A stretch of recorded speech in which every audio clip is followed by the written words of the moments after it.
Welcome to the Mind Body Wellness Podcast, where we have insightful conversations on all things holistic health and mental wellness. I'm your host, Annika Taylor. I'm a holistic health practitioner and somatic coach, and I believe that the key to healing already lies within you. Together with nature's medicines, we have everything we need to live our most authentic, expansive, coziest, and dreamiest life possible. Let's get nourished. All right, my friend. It's good to be back. I hope that you are having a really lovely day. And today we're going to talk more and in depth about what type of amino acids we can use to support our mood types. Now, if you'll remember in our last episode, we talked all about the 5 main mood types, and we went pretty in depth into what are the symptoms of low serotonin and GABA and low dopamine. And we went into all of those 5 mood types. I had the mood type questionnaire that you could go and take and download and figure out for yourself, wow, like which mood types apply to me, if any. Do any of these apply to me? Sometimes like all of them will be symptoms that you're like, yeah, I actually have 2 or 3 of these pretty high. And so this episode is to kind of meet you there. You've done the mood type questionnaire and now you're curious on, okay, great. I have low GABA or I have low dopamine. Where can I start with amino acid therapy? And we're going to go into all of that so that you are armed with the information that you need on amino acid therapy. And I'm also just so excited to talk about this because it's something that's helped me and my family and my clients so much already. And it's kind of crazy. Like when I first, I think it was back 2016 maybe, when I first read the book called The Anti-Anxiety Food Solution by Trudy Scott. And I was kind of just like so fascinated and enthralled with the idea of a supplement, a food-based supplement, because amino acids are just the building blocks of protein, right? It's in all protein. These amino acids are food-based. So I was just enthralled with the fact that you could take an amino acid and it could within minutes start modulating the way that you felt. And for those of us, especially who tend towards having these mood types and want to get some relief or maybe complete relief, which happens all the time, by the way, with people, using amino acid therapy, this can be just such a great tool. If at the end of this podcast, you're like, cool information, Annika, but like, I don't feel confident, doing this on my own, that's totally okay. You don't have to. I want you to have the information so you know about it. But if you don't feel confident, please work with an amino acid therapy practitioner. That's something that I do. But there's lots of amazing amino acid therapy practitioners. There's so many people that are doing this, not enough, in my opinion. So let's do a little quick recap on our last episode. Amino acid therapy, what is it? It's a natural approach to balancing brain chemistry and overall health by using specific amino acids, which are the building blocks of protein, to support neurotransmitter production. And that's a pretty good summary of what amino acid therapy is. The benefits of amino acid therapy are many, but amino acids are used to address mood disorders, anxiety, depression, cravings, addictions, hormone imbalances, help aid sleep and relaxation, help boost cognitive function, and support overall energy. So we're going to go over each mood type, not in detail. We're just going to go over which amino acids I use with my clients to support low neurotransmitter function. Now, this is something I usually will start out with, like when we're first working together, so that they can start feeling like themselves again. They can feel more focused, have more energy, lighter moods, address the depression and anxiety picture if there is one. So let's go over low serotonin. So there's a lot of reasons that serotonin can be low. Sometimes, especially with the undermethylation, you were more, you're born that way. your serotonin is just not producing like it should. And we do want to address your methylation. Of course, I do that with my clients. We want to work on supporting their body to methylate properly and not have this problem of low serotonin. But supplementing with tryptophan and 5-HTP are the amino acids that we use to actually directly go in and start producing more serotonin right away, because those are the precursors to making serotonin in the body. Sometimes if there's a lot of inflammation in the body, I might go more towards using 5-HTP, because tryptophan can sometimes go down the pathway in the body that makes more cortisol.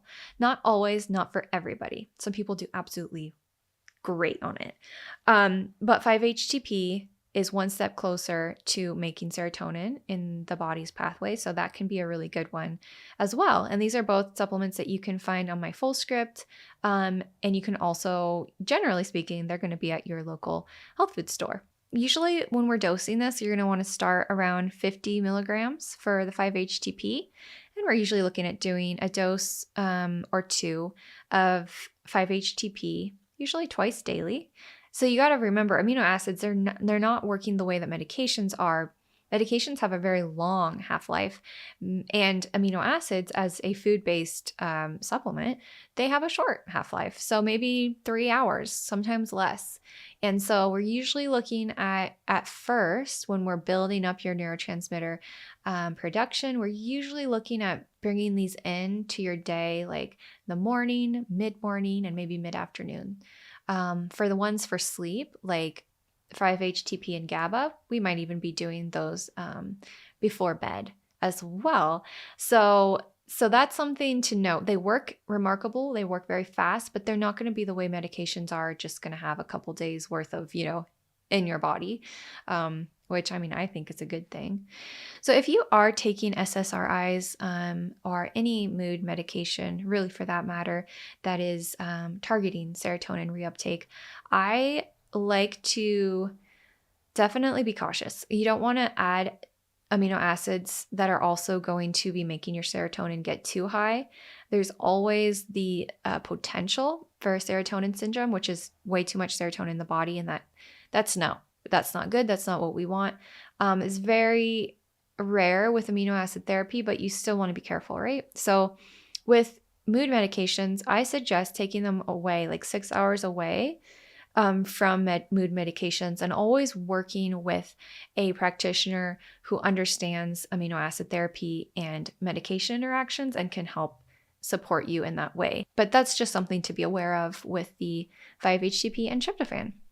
Okay, so for mood type 2, so if you found that you were most dominant in mood type 2, this is going to be your low dopamine and your low catecholamines. To quote one of my teachers, Dr. Amy, dopamine is involved with that feeling of aliveness, having attention and focus, motivation, and not only having goals, but dopamine helps you to have movement towards those goals. So if you have low dopamine, you will feel tired, unfocused, bored, with just definitely depression, but it's kind of the depression where you just feel like, ugh, what's the point? Apathetic, if that makes sense. Just kind of like flat moods. You might have pretty significant exhaustion. You might be very fatigued. It might be really hard to wake up in the morning. So what do we do when we have this mood type? We are going to be using tyrosine, L-tyrosine, the amino acid. And this one I love. I have a deep friendship with tyrosine now after I used it when I had really chronic fatigue. I noticed that my motivation and my focus got way better. I was able to wake up earlier and wake up with energy, which was new for me. And I was able to just get through those really bad chronic fatigue days with a decent amount of energy. The only thing to note here, as far as cautions, is if you do feel like you're very, have a lot of anxiety. If you take tyrosine without addressing the low GABA and low serotonin that might be contributing to anxiety, it can ramp you up a little bit more. It might make you feel a little bit more anxious, possibly. Did not happen with me. But then again, I did start with GABA and supporting my GABA system first. So that's just something to note. Typical dosing is around 500 milligrams of tyrosine, and you can go up to, 1,000 milligrams is what I was doing. 1,000 milligrams in the morning before breakfast. I did 1,000 milligrams after. Did I do it after lunch or before lunch? Well, it was every 3 hours away from meals. This can be a great way to just help you get to the next step in your health, because suddenly you don't feel so tired and fatigued and ADHD symptoms. It's pretty fantastic. So let's move on to mood type 3. Low GABA. You guys know this is one of my favorite amino acids. I cannot tell you the hundreds of times that I have used this, and it's been so helpful. So when you have low GABA, you are going to feel very uncomfortable. You might feel super anxious. Panic attacks can happen, feel worried, can't shut your mind off. You might have poor sleep, and just like you feel that physical stress in your muscles. You feel tense and tight, and it's just not fun. So GABA is something that really, really works well. If you feel like, I've tried GABA and it doesn't work, that could be because you don't have the dose that is right for you. Some people need a lot of it, but I would never try more than 750 milligrams per dose, because if you take too much, it can actually make you feel more anxious. So you always start small, always start at the lowest dose. So I'd start with 125 milligrams of GABA, maybe 3 times daily between meals. And you can take some before bed as well. You can take, maybe 300 milligrams to 400 milligrams per dose is generally how much you'll need. But you just notice, work up to the point that you're feeling like, you're getting benefit. Do the trialing, and that will help you to know the right dose for you. All right, so low endorphins. This is our 4th mood type. And if you are feeling low endorphins are pretty dominant when you took the mood type questionnaire, you might be feeling very sensitive and emotional to pain. Either emotional or physical pain might just be like, just way too much. You could tear up easily. You might be crying easily. You might be craving comfort foods to soothe your moods. For low endorphins, the amino acid that we are going to be using, I'm going to say this wrong. It's diphenylaline, but we're going to call it DPA for short. Okay, so this amino acid, it's an enzyme that breaks down, it inhibits the breakdown of endorphins. So there's an enzyme in the body that breaks down endorphins, and this inhibits that enzyme, therefore allowing our endorphins to be nice and robust and healthy in the body. For the DPA, it's around 500 milligrams 3 times a day would be a typical dose. So moving on to our 5th and final mood type, low blood sugar. So if you are very hypoglycemic and you're noticing between each meal, you're just crashing. You might be feeling dizzy, anxious, irritable, that hangry feeling, sometimes out of body even, sort of. When you're, really, your blood sugar is really getting low, you're just not feeling great. So glutamine is the amino acid, L-glutamine is the amino acid that we can use in amino acid therapy to keep your blood sugar stable, typically between meals. It provides fuel for your brain, and it does help to reduce sugar, carbohydrates, and alcohol cravings. So a typical maintenance dose would be around 500 to 1,500 milligrams between meals. So L-glutamine is great, but as a nutritionist, I'm thinking, wow, let's get to the root of that problem, and let's just start balancing your blood sugar with adjusting mealtime and adjusting snack time. So one really easy step to start balancing your blood sugar, if you find that you have really low blood sugar between meals, is to eat a savory breakfast. It can be incredibly simple. I'm talking 2 to 3 eggs. You can cook those eggs in coconut oil or ghee. 3 eggs is about 20 grams of protein. So I'm usually shooting for that for myself for breakfast, 20 to 30 grams of protein. And if you eat within an hour of waking, that's going to help to stabilize your blood sugar and your hormones. Think about it for your stress hormones too, because every time your blood sugar drops, your body produces cortisol and stress hormones to get that stored glucose out of the liver and into the bloodstream. Every time your blood sugar drops too low, your brain gets the signal, uh-oh, danger, danger, bad things are happening. We won't survive if we don't have glucose to the brain. And so it's quite stressful for the body to be in that cycle if that's happening every single day. So we break the cycle within about an hour of waking, if you can do it. Instead of just drinking coffee or having, a little muffin or something that's just carbs, you're just going to start eating a little bit of protein and healthy fats. Again, this will help to set you up for success the rest of the day. It's pretty incredible. It's very simple. If you really just can't stomach eating breakfast, or it's too hard to eat that within an hour of waking, I like to suggest taking collagen and mixing that in with, if you're having matcha or hopefully decaf coffee, or if you're having your morning smoothie, making sure there's 20-30 grams of protein in there. I love collagen because you can blend it into any of your drinks. It blends really well with coffee or with matcha. And if you put a little bit of coconut cream in there, some MCT oil, some ghee in there, and make it, blend it together, that can be a really nice drink too, just to start stabilizing your blood sugar and your hormones right then in the morning. And it does set you up for success the rest of the day. Another thing to think about is snacking between meals. So if someone that I'm working with really does have blood sugar symptoms that they just always drop and always feel bad between meals, that's a good sign that you need to be eating every 2 to 3 hours. So I would suggest having, beef sticks or turkey meat sticks or nuts or some nut butter with celery every 2 to 3 hours, just giving your body a little bit of protein and good fats to keep your blood sugar stable. Okay, so let's talk about how to do an amino acid trial. So imagine that you've already taken that mood type questionnaire that is, by the way, for free. Just download it. You can print it out in this case if we're going to be doing an amino acid trial. So maybe you've already filled it out, figured out which amino acids are low. You can use the mood type questionnaire. You can print that guy out. And with a trial, you are literally just marking, okay, on all of these symptoms, what am I? Am I a 0 or am I a 10? Am I at a 0 for anxiety, or maybe I'm at a 9 today? And so you're going to just go through that mood type that was the most dominant for you. So if it was GABA, we're going to start there.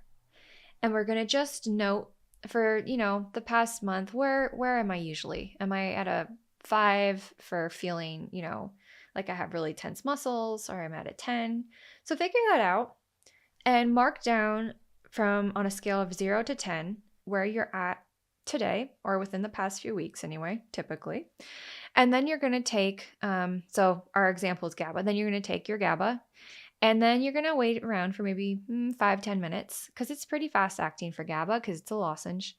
For any of the other ones that come in capsule form, you are welcome to just open that up out of the capsule onto your tongue. That's how I trialed tyrosine. So I just opened it up on my tongue, and some of them taste fine. Some of them, like, I think it's not serotonin, sorry. Tryptophan tastes really gross. But most of them are okay. You can put them in a little bit of water. And then, just kind of swish it around your mouth for a second and then swallow. And then that's where we're noticing, okay, how is that anxiety now? Is it still, up there at a 9? Or did it come down to like a 5 or a 6? Maybe it came down to a 3. I've seen some crazy results with my clients where, their symptom was at a 10 and then it went down to a 0 sometimes. Sometimes it goes down to a 3. As long as it's going down, that's the direction that we want to see.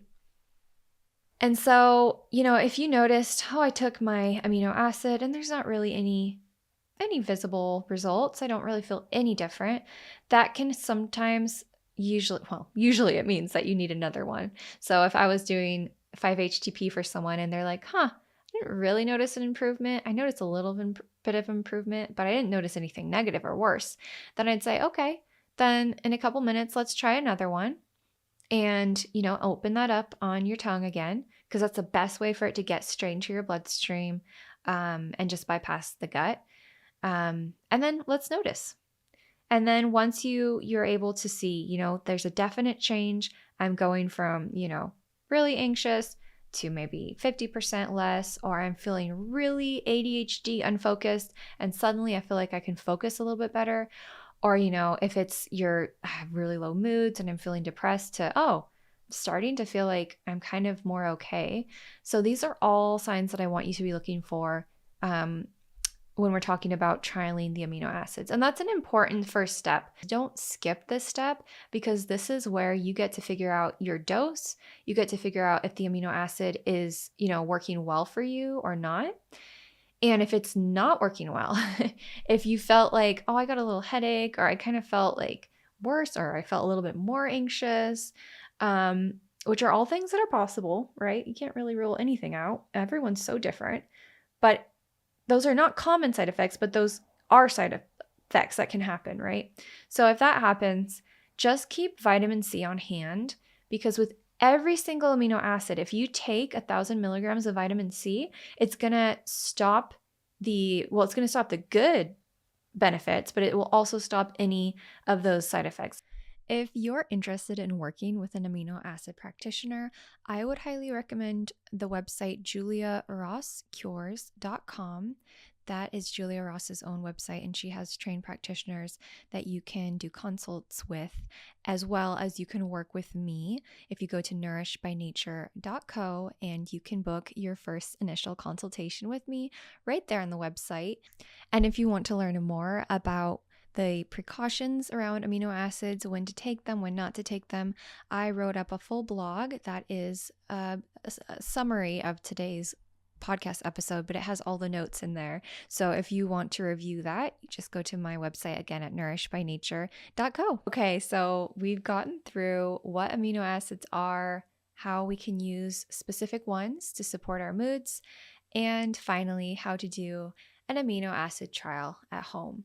I hope this information was inspiring and exciting to you as it was when I first learned about amino acid therapy, and really just allowed you to kind of get to know this whole other world of nutritional support for our mood health. If you have any questions, you can always reach me at nourishedbynature.co on my contact page, and I absolutely love hearing from you guys. Hope you have a wonderful rest of your day, and I will see you on our next episode, which I'm excited about. It is a podcast interview with Dr. Luciana from Aya Naturopathic, and we are diving into the wonderful world of hormone health, nervous system, and emotional health, and just how that's all connected. So I will see you in the next episode.